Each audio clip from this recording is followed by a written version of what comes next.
කොහොමද ඔයාට මාව බලන හැමෝම සතුටින් ඇති කියලා හිතනවා. ඔයා දිගටම මාව බලන කෙනෙක් නම් ඔයා මේ විදි දන්නවා ටොක්සික් කෙනෙක් කියන්නේ කවුද? එයාලගේ ගති ලක්ෂණ මොනවද කියලා. ඔයාගේ සමීපතමේ ඔයාගේ ළඟම ඉන්න කෙනෙක් නම් ටොක්සික් කෙනෙක්.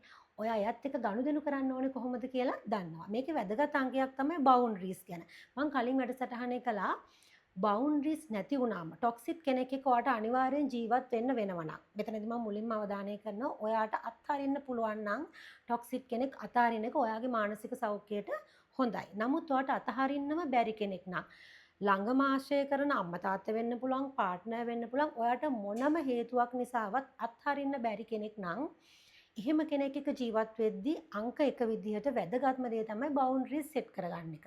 මේ බවුන්ඩරිස් නැති වුණොත් ටොක්සික් කෙනෙක් එක්ක සමීපතම ආශ්‍රය කරද්දී මේ බවුන්ඩරිස් නැති වුණොත් ඔයාට මොකද වෙන්නේ කියලා මම කලින් වැඩසටහනේ කරා. මේ සම්බන්ධයෙන් කිසිම අවබෝධයක් නැත්නම් ගිහලා කලින් වැඩසටහන බලලා එන්න. අපි අද කතා කරමු හෙල්දි බවුන්ඩරිස් මොනවද?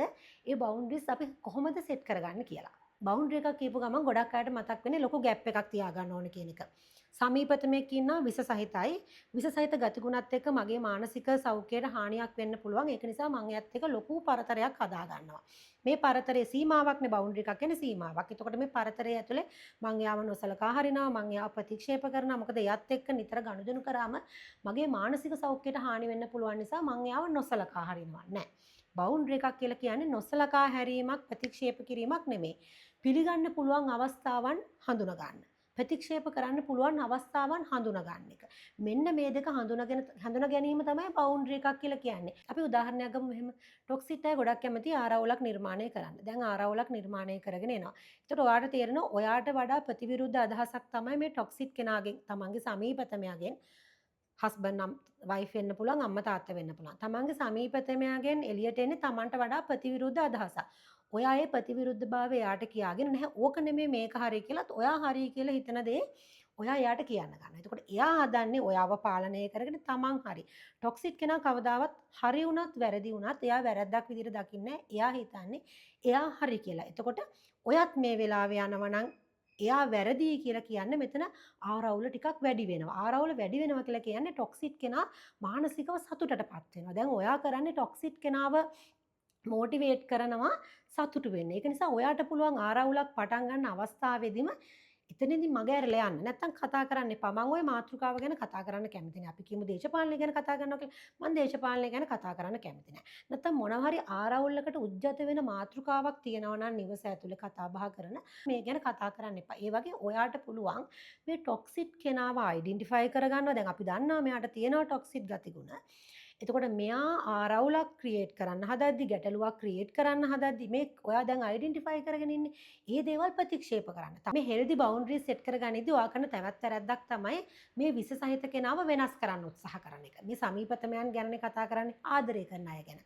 අම්මා තාත්තා වෙන්න පුළුවන්, පාර්ට්නර් වෙන්න පුළුවන්, සහෝදර සහෝදරියෙක්, හොඳම යාළුවෙක් වෙන්න පුළුවන්. එයාට මොකක් හරි ගැටලුවක් තියෙනවා. එයා හැමතිස්සෙම ඇග්‍රෙසිව් වෙනවා.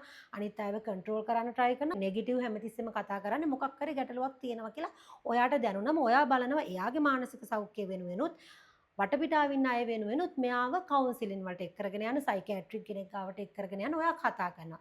ඔයාට කවදාවත් එයාව වෙනස් කරන්න බෑ.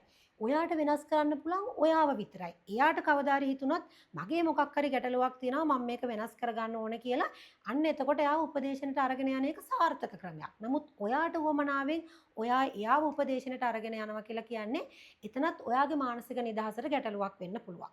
තව වැදගත් කාරණාවක් තමයි මෙයාලට නෑ කියන්න බෑ කියන්න ඕන අවස්ථා හඳුනා ගන්න. මේ බවුන්ඩරිස් සෙට් කරගෙන යද්දී ඔයාට අයිඩෙන්ටිෆයි කරගන්න බෑ මේ රිලේෂන්ෂිප් එකක් ඇතුළේනේ යන්නේ. සම්බන්ධතා ඇතුළේදී නෑ කියන්න ඕන තැන් බෑ කියන්න ඕන තැන් ගොඩාක් තියෙනවා. නමුත් ඔයාට අර සමීපතම යන්නේ නෑ කියන්න බෑ කියන්න බෑ. හැබැයි මෙයාලා හදන්නේ හැමතිස්සෙම අනිත් අයව පාලනය කරන්න. ඔයාගේ කරුණාවන්තභාවය යූස් කරන්න try කරනවා වෙන්න පුළුවන්. ඔයාට ගිල්ටි ෆීලින් එකක්, ඔයාට වැරදිකාරී හැඟීමක් දෙන්න උත්සාහ කරනවා වෙන්න පුළුවන්. ඒක නිසා හොඳම දේ ඒ වගේ අවස්ථාවන් වලදී ඔයා දැන් දන්නවා මොනවාද ගතිගුණ, ගති ලක්ෂණ, විස සහිත ගති ලක්ෂණ මොනවාද කියලා. ඒ වගේ අවස්ථාවන් වලදී නෑ කියන්න බෑ කියන්න පුරුදු වෙන්න. මොකද ඒ නෑ කියන එක බෑ කියන එක ඔයාට හිතෙන්න පුළුවන් එයාගේ හිත රිදෙයි, සම්බන්ධතාවයට ගැටලුවක් වෙයි කියලා. එහෙම වෙන්නේ නැහැ. මේ නෑ කියන එකෙන් බෑ කියන එකෙන් වෙන්නේ ඔයාගේ මානසික සෞඛ්‍යයට ඒක ප්‍රයෝජනවත් වෙන්න පුළුවන්. ඔයාගේ මානසික නිදහස හොඳින් තියාගන්න නම් ඔයා අනිවාර්යෙන් විශේෂයිත අයත් එක්ක නෑ කියන්න ඕනේ, බෑ කියන්න ඕනේ, ප්‍රතික්ෂේප කරන්න ඕන අවස්ථාවන් වලදී ප්‍රතික්ෂේප කරන්නම ඕනේ. බවුන්ඩරි එක සෙට් කරගන්නදී ඔයා කරන ලොකුම වැරද්දක් තමයි too much explanation. ගොඩාක් වෙලාවට මම දැකලා තියෙනවා එක්ස්ප්ලেইন කරගෙන යනවා පැය ගාණක්. ඕක වැරදි, මේක තමයි හරි, ඔයා හිතන විදිය වැරදි, මේක වෙනස් කරගන්න කියලා ඒකෙන් වෙන්නේ ආරවුලක් නිර්මාණය කරන එක. මොකද එයා හිතන්නේ නැහැ එයා කවදාවත් වැරදි කියලා. ඔයා හිතන්නේ නැහැ ඔයා වැරදි කියලා. ඔයාගේ මතයට එයා විරුද්ධ වෙන්න පුළුවන්. එයාගේ මතයට ඔයා කැමති වෙන්න පුළුවන්. මෙතන ආරවුලක් නිර්මාණය කරනවා. මේ එක්ස්ප්ලනේෂන් නවත්තන්න. මේ පැහැදිලි කිරිල්ල වාක්‍ය දෙකකට තුනකට තියාගන්න. මට බෑ. මම කැමති නැහැ. මම දන්නේ නැහැ. මේ වගේ වචන මම හැමදාම කියන්නේ නැහැ බෑ කියන වචන පුරුදු වෙන්න කියලා. මම මේක දන්නේ නැහැ. ඒ ගැන මාත් එක්ක කතා කරලා වැඩක් නැහැ කියන වාක්‍ය දෙක තුනකට ඔයාගේ මේ පැහැදිලි කිරීම සීමා කරන්න. මොකද පැහැදිලි කිරීම වැඩි වෙන්න නැති වෙන්නේ ඔයාගේ මානසික නිදහස. ඒක නිසා පැහැදිලි කිරීම අඩු වෙන්න විශේෂයිත කෙනෙක් එක්ක මම කියන්නේ පැහැදිලි කිරීම අඩු වෙන්න ඔයාගේ මානසික නිදහස ආරක්ෂා වෙනවා. ඔයා විශේෂයිත කෙනෙක් එක්ක දීර්ඝකාලීනව ජීවත් වෙනවා නම් මේ කියන බවුන්ඩරිස් ඔයා දීර්ඝකාලීනව පවත්වාගෙන යන්න ඕනේ. ගොඩක් වෙලාවට වෙන්නේ දැනුවත්භාවයක් ලැබුණට පස්සේ දවසක් දෙකක් මේක මතක තියෙනවා. ඔන්න බවුන්ඩරිස් සෙට් කරගන්නවා. නෑ කියනවා, බෑ කියනවා, ආරවුල් වලට මැදිහත් නොවී ඉන්නවා. අපි එක්සැම්පල් එකක් ගමු. ආරවුලක් යන ඔයා එකෙන් මැදිහත් වෙන්නේ නැතුව ඒකෙන් ඉවත් වෙනවා. කාමරයට ගිහින් දොර වහ ගන්නවා. නැත්නම් නිවසින් බැහැර වෙලා යනවා. මාත් එක්ක ඔයා කතා කරන්න එපා කියලා ඔයා මේ බවුන්ඩරිස් ටික සෙට් කරගෙන දවසක් දෙකක් යනවා. ආයෙ දවසකින් දෙකකින් එහෙමත් නැත්නම් සතියකින් දෙකකින් ආපහු ඒ වගේම මාතෘකාවක් හරි ඒ මාතෘකාවට හරි ගැටුමක් නිර්මාණය වෙදී ඔයා ඒකට මැදිහත් වෙනවා නම් එක්ස්ප්ලেইন කරනවා නම් වැරදි නිවැරදි කරන්න try කරනවා නම් වෙනස් කරන්න try කරනවා නම් ඔයත් ඒ ආරවුල ඇතුළට මැදිහත් වෙනවා නම් මේ ටොක්සික් කෙනාට ඉබේම දැනෙන්න ගන්නවා මේ බවුන්ඩරිස් කියන්නේ වචන විතරයි. මේ නෑ කියන ඒවා බෑ කියන ඒවා වචන විතරයි. ටික දවසක් යනකොට එයාටත් අමතකයි මෙහෙම බවුන්ඩරි එකක් තිබුණා කියලා එයාට අමතකයි කියලා ටොක්සික් කෙනාට දැනෙන්න ගන්නවා. එතකොට එයා දීර්ඝකාලීනව එයාගේ ටොක්සික් ගති පැවතුම් අරගෙන යනවා. මම මේ කියන්නේ අත්දැකීමෙන් ටොක්සික් කෙනෙක් එක්ක ඔයා මේක try කරලා බලන්න. ඇත්තටම ටොක්සික් partner කෙනෙක් අම්මා තාත්තා කවුරු මාරි ඉන්නවා නම් එයා දීර්ඝකාලීනව මේ ටොක්සික් ගතිගුණ එක්ක ඉන්නවා නම් ඔයා මේ බවුන්ඩරි එක හරි විදිහට සෙට් කරගෙන ඉන්නවා නම් හරි විදිහට දීර්ඝකාලීනව බවුන්ඩරි සෙට් කරගෙන යද්දී ඔයාටත් නොදැනුවත්වම ටොක්සික් කෙනාටත් නොදැනුවත්වම එයාගේ ටොක්සික් ගතිගුණ පාලනය වෙනවා. ඔයාගේ සමීපතම කෙනා ටොක්සික් පුජ්‍යලයක් නම් ඔයාට එයත් එක්ක ෆිසිකල් ඩිස්ටන්ස් එකක් තියාගන්න බෑ. නමුත් ඔයාට පුළුවන් ඉමෝෂනල් ඩිස්ටන්ස් එකක් තියාගන්න. මේ ඉමෝෂනල් ඩිස්ටන්ස් එක හරියම වැදගත්. මේ බවුන්ඩරි සෙට් කරගන්නදී ඒක හරියම වැදගත් වෙනවා ඔයාගේ මානසික නිදහසට. මොකද ඉමෝෂනලි එයා try කරන ඔයාව පාලනය කරන්න ඔයාට ගිල්ටි ෆීලින් එකක් දෙන්න. මේකට ඔයාට කරන්න පුළුවන් හොඳම දෙයක් තමයි හැම දෙයක්ම පර්සනලි ගන්න එපා. ටොක්සික් කෙනෙක් ඔයාට ගිල්ටි ෆීලින් එකක් දෙනවා නම් ඔයාට කන්ට්‍රෝල් කරන්න try කරනවා නම් ඔයා වැරදි කියලා කියනවා නම් ඒක ඔයාගේ පුජ්‍යලිකව ගන්න එපා. මොකද ටොක්සික් ගතිගුණ තියෙන අයගේ ගති ලක්ෂණයක් තමයි කාට හරි වැරද්දක් පවරන එක. කාට හරි දෝෂාරෝපණය කරන එක. කාත් එක්ක හරි ආරවුල් ඇති කරගන්න එක. ඒක එයාගේ ස්වභාවය. ඉතින් එයා ආරවුලක් ඇති කරගනිද්දී ඔයා ගිල්ටි ෆීලින් එකක් ගන්නවා නම් ඔයා ඒක පර්සනලි අරගෙන ටොක්සික් සමීපතමයක ඉන්න පුළුවන්. ඔයාට ගිල්ටි ෆීලින් එකක් දැනෙන විදිහට එයා ක්‍රියා කරන්න පුළුවන්. ඔයා ඒක පර්සනලි ගන්න එපා. ඉමෝෂනලි ඇටැච්මන්ට් එක අඩු වෙන තරමට ඩිස්ටන්ස් එක වැඩි කරගන්න තරමට එයාත් එක්ක ඇටැච් නොවි එයාගේ ටොක්සික් ගතිගුණ නිකුත් කරන අවස්ථාවන් වලදී මේ ඩිස්ටන්ස් එක තියාගන්න එක ඔයාගේ මානසික සෞඛ්‍යයට හොඳයි.